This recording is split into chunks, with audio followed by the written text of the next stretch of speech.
Hello नमस्कार दोस्तों, स्वागत है आपका आपके अपने इस YouTube चैनल में।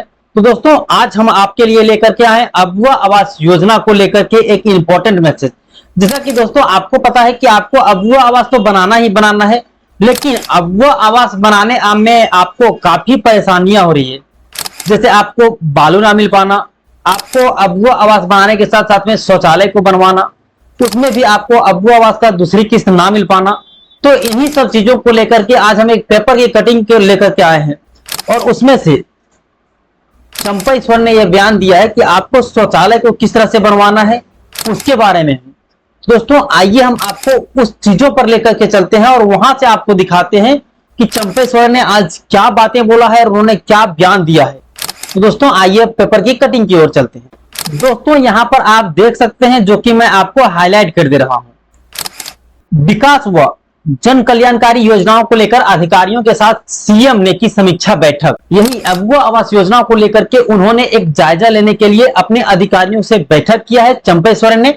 और यहाँ पर एक चीज और लिखा है, अबुआ आवास में शौचालय भी बनाएं, बालू सस्ती दर पर उपलब्ध कराएं। चंपा ईश्वर ने ये ऑफिशियली हेडलाइन हो गया कि बालू जो आपको कहीं ना कहीं मिलने में परेशानियां हो रही है और महंगे दामों पर मिल रहा है, तो इन चीजों को लेकर के सस्ते दरों में आप तक पहुंचाने के लिए इन्होंने ये अपने सदस्यों के साथ बैठक करी। अब दोस्तों जो टॉपिक है उसको हम देख लेते हैं कि इन्होंने क्या क्या चीजों पर जिक्र किया है। दोस्तों यहाँ पर आप देख सकते हैं, मुख्यमंत्री चंपा ईश्वर ने अबुआ आवास योजना के तहत स्वच्छ भारत मिशन में शौचालय भी बनवाने का निर्देश दिया है। और उन्होंने निर्देश भी नहीं, और साथ ही साथ में जब आपको अबुआ आवास मिल रहा था उसमें से 3 कमरे का मकान मिलना था, साथ ही साथ उसमें अटैच बाथरूम भी था। तो वो पहले से भी बातें तब, फिर भी इन्होंने इस चीज पर जिक्र किया कि वहां आपको शौचालय भी बनवाना है। वहीं सस्ती दर पर बालू उपलब्ध कराने की भी दिशा निर्देश दिया है। वह बुधवार को प्रोजेक्ट भवन में सभी डीसी के अधिकारियों के साथ लगातार दूसरे दिन विभागीय योजनाओं की समीक्षा कर रहे थे।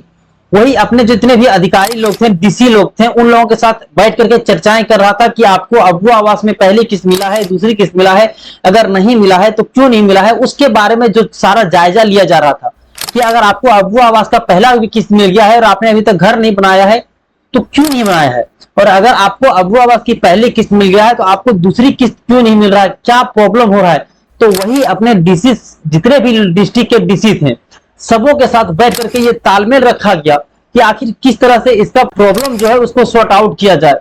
इन चीजों पर इन्होंने पूरी विशेष जो चीजें पर डिस्कस किया है उसमें से कुछ कुछ यहाँ लिख दिया गया है, जो कि मैं आपको सुना रहा हूँ। सीएम ने अबुआ आवास योजना के पहले चरण में स्वीकृति किए गए 2 लाख आवास और इसकी पहली किस्त की राशि जारी होने के उपरांत आवास निर्माण की प्रगति की जानकारी ली और इसमें तेजी लाने का निर्देश दिया।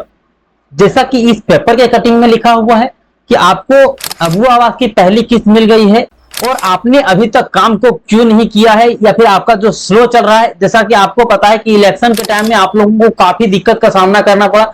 आप लोगों ने अपना प्लिंथ लेवल तो कंप्लीट कर लिया था, लेकिन प्लिंथ लेवल कंप्लीट करने के बावजूद भी आपका जियो टैग करने नहीं आता था। आप कंप्लेन करते थे मुखिया लोग के पास, तो वो बोल देते थे कि हम अभी इलेक्शन में बिजी हैं। तो आप अगर ब्लॉक के भी चक्कर लगाते थे तो वहां भी बोल देते हैं कि हम इधर उधर बिजी हैं, अभी नहीं हो पाएगा।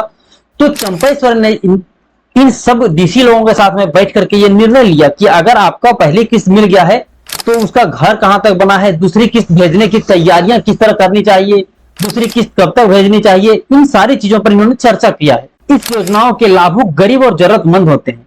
ऐसे में न्यूनतम दर पर उन्हें आवास निर्माण के लिए बालू जैसी निर्माण सामग्री उपलब्ध कराने की पहल करें। लाभुकों की चयन प्रक्रिया में पूरी पारदर्शिता बरती जाए। जिन्हें अबुआ आवास आवंटन हो चुका है और उनका पहला चरण कार्य संतोषजनक है तो उन्हें दूसरी किस्त की राशि जारी किया जाए। मतलब इन्होंने एक चीजों को बताया, जब डीसी लोग के साथ इन्होंने बैठक किया तो उन लोगों से जायजा लिया कि देखिए जो भी लोग हैं अबुआ आवास के लोग, वे लोग गरीब परिवार से आते हैं और उन लोगों को सस्ती दरों पर आप बालू उपलब्ध कराइए। और साथ ही साथ आप देख लीजिए कि आपने जिस तरह का मैप डिजाइन किया था उसी मैप के अनुसार, उसी जियो टैग के अनुसार अगर घर बन रहा है तो आप बहुत से तुरंत उसका जो अबुआ आवास की दूसरी किस्त है उनको आप भेजने की प्रक्रिया जल्दी से जल्दी शुरू किया जाए। इससे आप लोगों को एक चीजें तो पता चल गया होगा कि आपकी जो अबुआ आवास योजना की प्रथम किस्त है वो तो कंप्लीट हो चुका है, लेकिन दूसरी किस्त आपको बहुत जल्द भेजने की तैयारियां की जा चुकी है। जैसा कि आप देख पा रहे हैं, और मैं थोड़ा सा आपको हाईलाइट भी कर देता हूं इस टॉपिक पर, ताकि आप इस पर विशेष बल दे सकें। दोस्तों, जहां मैं हाईलाइट किया हूं वहां आप खुद से पढ़ सकते हैं। अगर अबुआ आवास का पहला चरण संतोषजनक है तो उन्हें दूसरी किस्त की राशि जारी करें। मतलब पूरे जितने भी डिस्ट्रिक्ट के डीसी गए थे तो उन लोगों के साथ समीक्षा की, बैठक की, पूरी चर्चाएं की, और अगर लगता है कि आप सही हैं तो उन लोगों को जल्द से जल्द अबुआ आवास की दूसरी जो किस्त है उसे तुरंत भेजने के लिए तैयार हो जाए। तो जो आप लोगों के मन में चल रहा था कि सर हमने अबुआ आवास कंप्लीट कर लिया है, पहली स्टेज कंप्लीट कर लिया है, प्लिंथ लेवल कंप्लीट कर लिया है, इसके बावजूद भी हमको दूसरी किस्त नहीं मिल रहा है, तो वो लोगों के लिए एक बड़ी अपडेट हो गया कि आपको बहुत जल्द अबुआ आवास योजना की दूसरी किस्त आपको बहुत जल्द मिलने वाला है। तो दोस्तों, अगर आपने अभी तक मेरे इस चैनल को सब्सक्राइब नहीं करके रखा है तो चैनल को सब्सक्राइब कर ले, क्योंकि जो भी आपके साथ लेटेस्ट अपडेट आएगा फिर से हम आपके लिए यूं ही अपडेट को लेकर के आएंगे। इसलिए चैनल को सब्सक्राइब कर लें, और चैनल को सब्सक्राइब कर लिया है तो बेल नोटिफिकेशन आपके सामने दिख रहा होगा, उससे भी ऑन कर लें, ताकि जैसे ही वीडियो अपलोड करें सबसे पहले नोटिफिकेशन के माध्यम से आप तक पहुंचे और आप इसका लाभ ले सकें। तो दोस्तों, आज के लिए इतना ही, फिर मिलते हैं अन्य किसी वीडियो में। तब तक के लिए जय हिंद, आपका दिन शुभ हो।